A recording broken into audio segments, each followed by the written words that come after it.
आज मैं आप लोगों के साथ मेरे YouTube जर्नी के बारे में कुछ बातें शेयर करने वाली हूँ। ज़्यादा कुछ नहीं, बस 16 मिनट सुन लेना please please please. Hello everyone, ये है मेरे 2025 का मेरा YouTube जर्नी। क्योंकि चैनल तो पहले से था 5 साल पहले से, लेकिन मैंने स्टार्ट किया था 2025 से, क्योंकि पहले बच्चे करते थे। उस टाइम पे मैंने कैमरा के सामने नहीं आती थी, लेकिन 2025 से मेरे सारे जितने भी मेरे मतलब मोमेंट्स थे, जितना हो सके कैप्चर कर लिया मैंने। कैप्चर करके आप लोगों के साथ शेयर करने की कोशिश कर रही हूँ। प्लीज़ सभी मेरा सपोर्ट कीजिएगा। अगर आप सपोर्ट करेंगे तो इस गरीब बहन का कुछ भला हो जाए। तो अच्छा लगे या बुरा लगे, लेकिन सपोर्ट करना ज़रूर प्लीज़। यही रिक्वेस्ट लेकर आई हूँ आज इस न्यू ईयर में। और ज़्यादा कुछ नहीं चाहिए, बस ओनली एंड ओनली सपोर्ट चाहिए। सपोर्ट कर देना, ओके। तो पहले क्या हुआ था, पहले मैं यूट्यूब चैनल स्टार्ट किया था 2020 को स्टार्ट किया था। उसके बाद बच्चों के सारे ही स्टार्ट किया था। मेरे दोनों बच्चे ही यूट्यूब चलाते थे, फ़नी वीडियोस, डांस वीडियोस वगैरह बनाते थे, और मैं वो शूट करती थी, मतलब कैमरामैन में बच्चे की हेल्प से। मैंने ज़्यादा देर नहीं लगी, 1 साल में हो गए, 1 साल नहीं लगा था, बस 8 मंथ में ही वीडियोस वायरल हो गए थे। उसके बाद चैनल भी मोनो हो गया था। 2021 के फरवरी महीने में चैनल मोनो हुआ था। तो उसके बाद धीरे धीरे करके इनकम भी स्टार्ट हो गई थी, हमारी मंथली इनकम वगैरह वगैरह सब स्टार्ट हो गई थी। लेकिन अचानक से पिछले साल अचानक से क्या हुआ, मेरा फ़ोन जो है ना वो ख़राब हो गया था। ख़राब होने के बाद वीडियोस तो नहीं ले पाती थी, बस उसी कारण अभी व्यूज़ थोड़ा कम हो गया। लेकिन अगर आप लोगों का साथ मिले तो फिर से ये आपकी जो बहन है, फिर से पहले की तरह सपोर्ट मिल जाए तो फिर से व्यूज़ कमाने लगेंगी, फिर से इनकम होने स्टार्ट हो जाएंगे। बस आप सभी का सपोर्ट ही चाहिए दोस्तों, और कुछ नहीं चाहिए। प्लीज़ हमें सपोर्ट कर दो। फ़ोन जब ख़राब हुआ था ना, मुझे पूरा 1.5 साल लगे एक नया फ़ोन फिर से लेने में, क्योंकि उतना कैपेसिटी नहीं था, मतलब फ़ोन अफोर्ड नहीं कर सकते थे। और जबकि मैं वीडियोस बनाने वाली थी, तो उतना मतलब सस्ता वाला फ़ोन ख़रीद के भी कोई फ़ायदा नहीं था। कम से कम मीडियम मतलब कैमरा कैपेसिटी ठीक ठाक होना चाहिए ना वीडियोस बनाने के लिए। इसलिए उसका वेट करते करते करते करते पूरा 1.5 साल मेरा पूरा ख़राब हो गया था। बस उसी वजह से मेरा ये हाल है चैनल का। सो आप लोग देखते ही हो व्यूज़ कितना कम है। तो मैं आज आई हूँ, मैं ज़्यादा बोल भी नहीं सकती, बोल नहीं पाती लोगों के साथ, ज़्यादा बात नहीं कर पाती मैं। उतना मुझे बातें करना अच्छा नहीं लगता, मतलब पसंद नहीं है। और ऐसा भी है ना, लोग जैसे कुछ भी टॉपिक बना के बात कर लेते, लेकिन मैं नहीं कर पाती, पता नहीं क्यों। 2025 मार्च को मेरी मम्मी की डेथ हो गई थी। तो मतलब अचानक से डेथ हो गई थी, ना कुछ बीमारी वगैरह कुछ भी नहीं, बस अचानक से फीवर हुआ और डेथ हो गई थी। इसलिए मैं मतलब सहन नहीं कर पा रही थी, मैं क्या करूँ क्या ना करूँ समझ नहीं पा रही थी। पहले तो विश्वास नहीं हुआ था, लेकिन जब मैं मम्मी के घर से वापस आई ना, उनका श्राद्ध वगैरह ख़त्म करके, फिर भी मैं दिन रात बस उनके ही ख्यालों में खोई रहती थी। बस मतलब आंखों से आंसू रुक ही नहीं रहे थे। मैं कुछ मम्मी को हेल्प भी नहीं कर पाई, अचानक से डेथ। ऐसा कभी होता ही क्या? विश्वास नहीं होता था कि अचानक से मम्मी मुझे छोड़ के चली गई।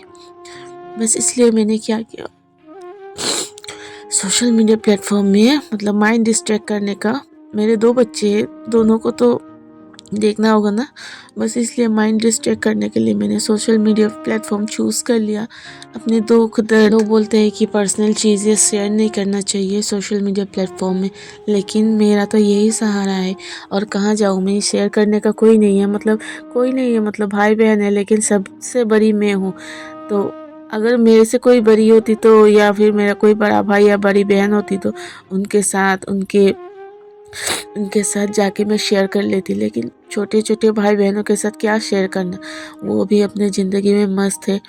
और मैं नहीं चाहती कि एक बड़ी बहन होके उनका हिम्मत ना बन के उनका हिम्मत तोड़ूं।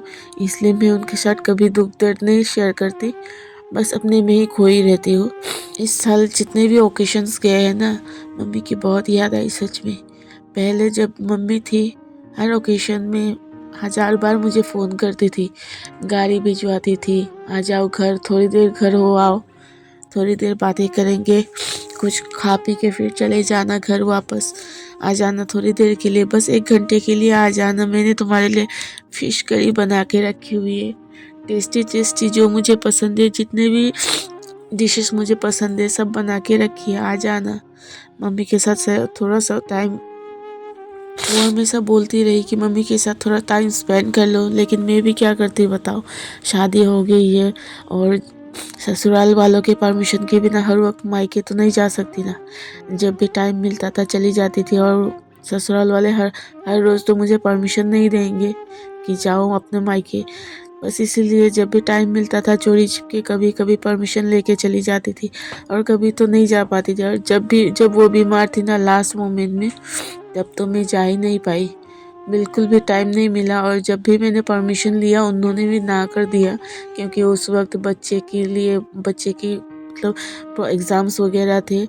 सो उनका भी कोई गलती नहीं है, बच्चे का एग्ज़ाम है, वहाँ जाऊँगी तो खेलेंगे वगैरह वगैरह, टाइम पास करते रहेंगे, पढ़ाई नहीं करेंगे, बस इसलिए परमिशन नहीं दिया था। लेकिन मुझे तो मतलब अभी तो बहुत दुख होता है, जब मम्मी ने बुला रही थी, जब वो थोड़ी स्वस्थ थी, मतलब बीमार होने से भी उतना मतलब बातें वातें कर सकते थे, थोड़ा बहुत खा सकते थे, तब जब बुला रही थी तब नहीं जा पाई।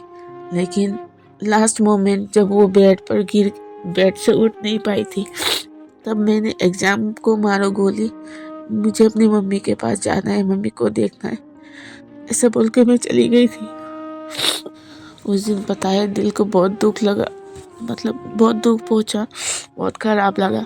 इसलिए मैंने, जब बहन ने फ़ोन करके, मेरी जो छोटी सिस्टर है, जब उसने मुझे फ़ोन करके बताया कि मम्मी अभी बेड से भी नहीं उठ सकती, बहुत कमज़ोर हो गई है। मेरी मम्मी तो ऐसे नहीं थी, चाहे जितना भी बीमार हो वो किसी का हेल्प नहीं लेती थी, हमेशा अपना काम अपने आप ही करती थी।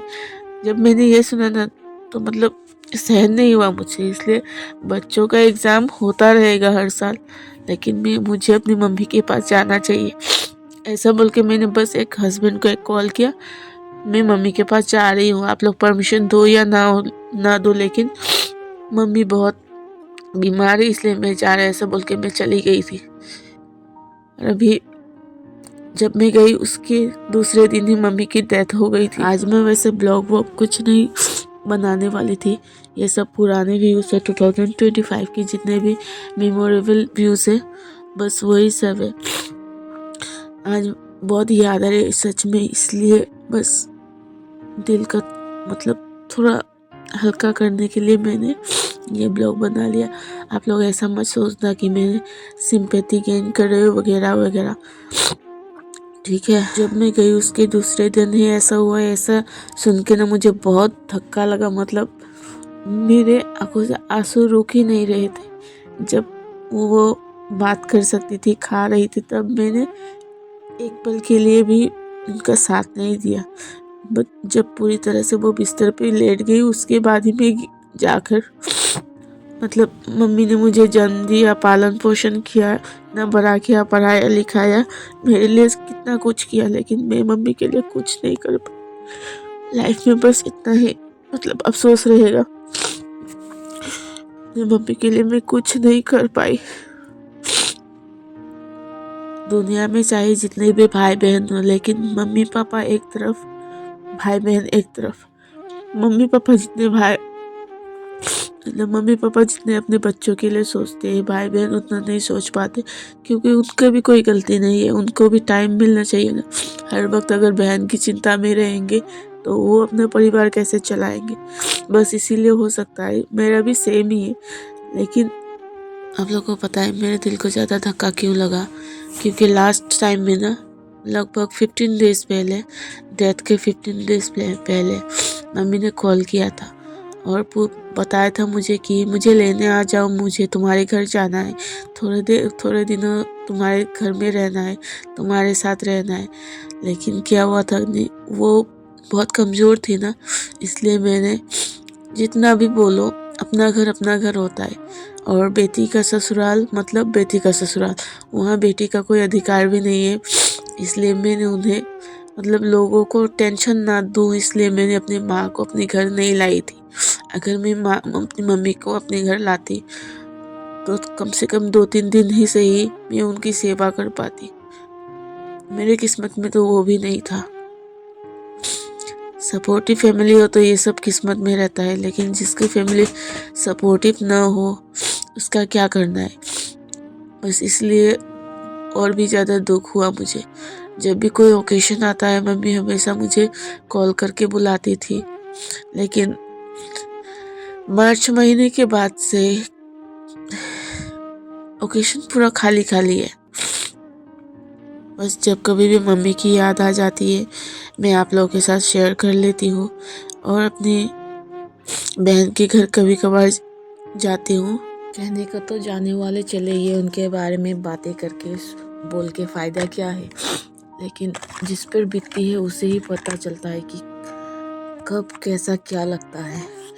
बस यही बोलना चाहूँगी और कुछ नहीं। रोते भी लगते हुए पता ही नहीं चला कब 10 महीने हो गए हैं। अब सामने 2 ही महीने, उसके 2 महीने में बरसी होगी, लेकिन दिन का क्या है, सुबह होते ही नेक्स्ट डे यानी नेक्स्ट दिन। लेकिन अब कैसे दिल को समझाओ कि जाने वाले जा चुके हैं, अब कुछ नहीं हो सकता। ये कैसे समझाओ, समझ में नहीं आता मुझे। अब दिन और रात का क्या है, दिन तो सूरज ढलते ही रात हो जाती है, फिर से दिन। रात दिन का कुछ नहीं है, कब कैसा टाइम निकल जाए हमें समझ में नहीं आता। टाइम इतना फास्ट निकल गया। पापा तो बचपन में ही चले गए थे, लेकिन जब तक लाइफ में मम्मी थी लाइफ के बारे में उतना ध्यान नहीं आता था कि लाइफ कितनी मुश्किल होती है बिना मम्मी पापा के, क्योंकि मम्मी गार्ड करते थे। जो भी हो, थैंक्स आप लोगों ने जिन्होंने भी मेरी वीडियो फुल देखी है, थैंक यू सो मच। मिलते हैं नेक्स्ट वीडियो में, आज के लिए बस इतना ही। Thank you everyone, tata bye bye. मिलते हैं नेक्स्ट वीडियो में, bye bye. Love you all, thanks for watching. Thank you so much everyone, दिल से थैंक यू।